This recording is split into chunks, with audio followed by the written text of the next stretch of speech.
ఆ నియోజకవర్గం పేరు చెప్పగానే ఒక్కసారిగా ఎవరైనా ఉలిక్కిపడాల్సిందే.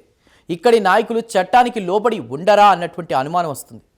ఎమ్మెల్యేనే యథేచ్ఛగా చట్టాన్ని అతిక్రమించిన ఉదంతాలు ఎన్నో.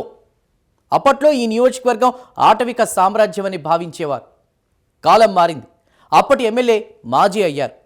చట్టం తన పని తాను చేసుకుపోతోంది. ఆ నాయకుడిపై అనేక కేసులు నమోదయ్యాయి. మర్డర్ కేసు కూడా నమోదైంది. అక్రమ కేసులు పెట్టి మా నాయకుడిని వేధిస్తున్నారని ప్రతిపక్షం అంటుంటే చేసిన పాపాలు వెంటాడుతున్నాయి, కర్మలు ఎవరిని వదలవని అధికార పక్ష నాయకులు అంటున్నారు. ఇంతకీ ఆ నియోజకవర్గం ఏంటి? ఆ నాయకుడు ఎవరు? What's the story?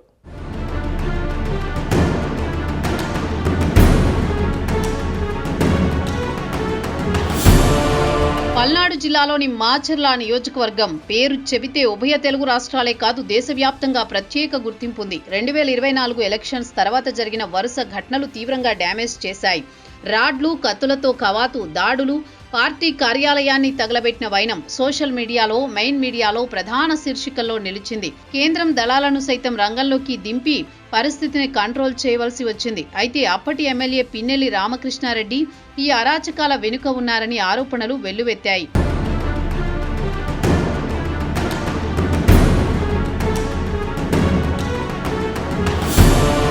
ఇక మాజీ ఎమ్మెల్యే పిన్నెల్లి రామకృష్ణారెడ్డి కుటుంబానికి మాచర్ల నియోజకవర్గానికి విడదీయరాని బంధం ఉంది. పిన్నెల్లి లక్ష్మారెడ్డి కాంగ్రెస్ పార్టీ తరపున 2004లో మాచర్ల నుంచి పోటీ చేసి మాచర్ల శాసనసభ్యులుగా ఎన్నికయ్యారు. తర్వాత పిన్నెల్లి రామకృష్ణారెడ్డి, బాబాయి లక్ష్మారెడ్డి, రామకృష్ణారెడ్డి రాజకీయ ప్రస్థానం జెడ్పీటీసీగా ప్రారంభమైంది. 2005లో వెల్దుర్తి జెడ్పీటీసీగా ఏకగ్రీవంగా పిన్నెల్లి ఎన్నికయ్యారు. బాబాయి లక్ష్మారెడ్డి వారసుడిగా 2009లో కాంగ్రెస్ అభ్యర్థిగా పోటీ చేసి టీడీపీ అభ్యర్థి బ్రహ్మారెడ్డిపై విజయం సాధించారు. రాజశేఖర్ రెడ్డి మరణం తర్వాత జగన్ వైసీపీని స్థాపించారు. దీంతో 2012లో కాంగ్రెస్ కు రాజీనామా చేసి బై ఎలక్షన్స్ కు వెళ్లి వైసీపీ అభ్యర్థిగా పోటీ చేసి విజయం సాధించారు. 2014లో టీడీపీ అభ్యర్థి చలమారెడ్డిపై విజయం, 2019 అంజిరెడ్డిపై విక్టరీ. గెలిచిన మరుసటి రోజే టీడీపీ అభ్యర్థిగా పోటీ చేసిన అంజిరెడ్డిపై రాళ్లతో దాడి చేశారు. కార్లపై బండరాళ్లతో దాడి చేయడంతో తీవ్రంగా ఆందోళన చెందిన అంజిరెడ్డి ఆ రోజు సాయంత్రమే ఈ ప్రాంతాన్ని వీడి వెళ్లారు. అప్పటి నుంచి ఈ రోజు వరకు అంజిరెడ్డి మాచర్లలో అడుగు పెట్టలేదు. వైసీపీలో బలమైన నేత. జగన్మోహన్ రెడ్డితో మంచి సంబంధాలు ఉండడంతో పల్నాడు ప్రాంతంలో పిన్నెల్లి రామకృష్ణారెడ్డి, అతని సోదరుడికి హద్దు అదుపు లేకుండా పోయిందని రాజకీయ విశ్లేషకులంటారు. ఈ ప్రాంతంలో వారు చెప్పిందే శాసనం. వీరి ఆగడాలు తట్టుకోలేక అనేక మంది టీడీపీ నాయకులు మాచర్ల వీడి వెళ్లిపోయారు.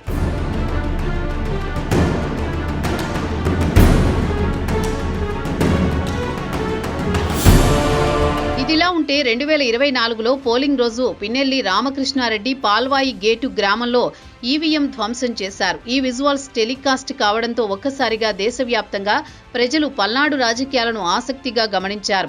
అదే రోజు రెంటాళ్ల గ్రామంలో రాళ్లదాడి చేసి టీడీపీ నాయకులు వాహనాలు తగులబెట్టారు.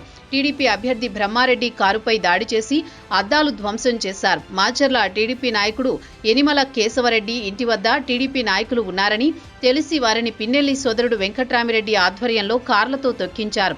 ఇప్పటికీ కాళ్లు ఇరిగి ఇంటికే పరిమితమైన వారు ఉన్నారు. ఎలక్షన్ అయిన మరుసటి రోజు కారంపూడిలో చేసిన విధ్వంసం జాతీయ స్థాయిలో చర్చకు తెరతీసింది. ఎమ్మెల్యే పిన్నెల్లి ఆయన సోదరుడు ఆధ్వర్యంలో కత్తులు, రాళ్లతో భయాందోళనకు గురి చేశారు. స్వైర విహారం చేశారు. కనబడిన టీడీపీ కార్యకర్తను తరిమి కొట్టారు. కారంపూడి టీడీపీ కార్యాలయం ముందు ఉన్న వాహనాలను ధ్వంసం చేశారు. టీడీపీ కార్యాలయం తగులబెట్టారు. ఈ ఘటనలు చూసిన తర్వాత టీవీ డిబేట్లలో మాచర్ల ప్రజాస్వామ్యం ఉందా, ఇక్కడ భారతీయ రాజ్యాంగం వర్తించదా, ఆటవిక న్యాయం ఇక్కడ కొనసాగుతుందా అన్న చర్చలు అయితే జోరుగా నడిచాయి.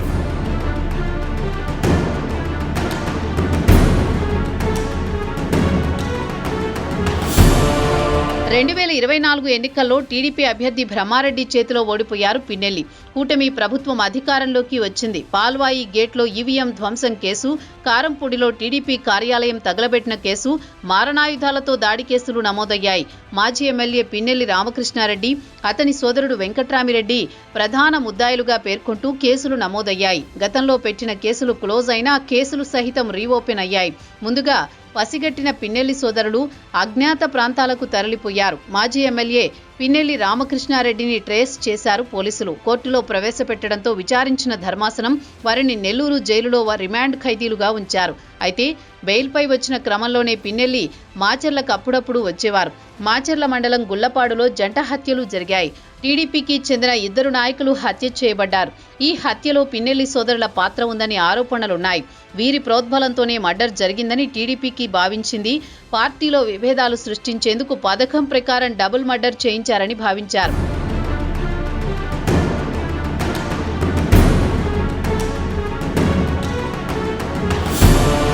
తనకు ఈ హత్యకు ఎలాంటి సంబంధం లేదని పిన్నెల్లి హైకోర్టును ఆశ్రయించారు. హైకోర్టు బెయిల్ నిరాకరించింది. సుప్రీంకోర్టును ఆశ్రయించారు.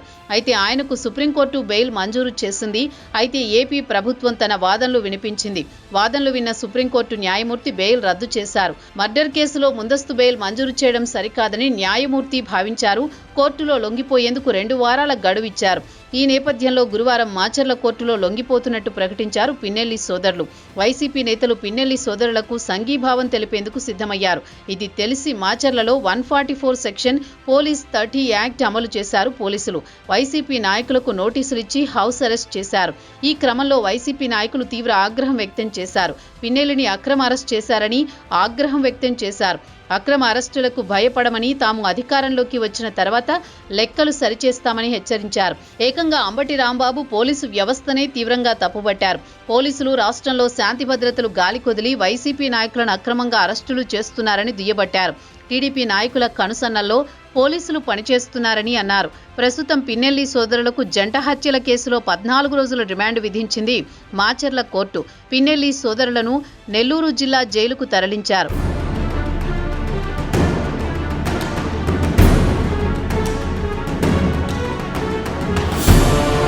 ఇదిలా ఉంటే చేసిన పాపాలకు శిక్ష అనుభవిస్తున్నారని టీడీపీ నాయకులు అంటున్నారు. పిన్నెల్లి సోదరులు గతంలో చేసిన అరాచకాలు, అకృత్యాలు ఇన్ని కావని చెబుతున్నారు. నియోజకవర్గంలో బెదిరింపులు, భూ ఆక్రమణలు, ఇసుక, మద్యం మాఫియా, బోర్డర్ చెక్ పోస్టుల వద్ద అక్రమ వసూళ్లు ఇన్ని కావంటున్నారు. భవిష్యత్తులో మరిన్ని కేసులు పిన్నెల్లి సోదరులపై ఉంటాయని అంటున్నారు.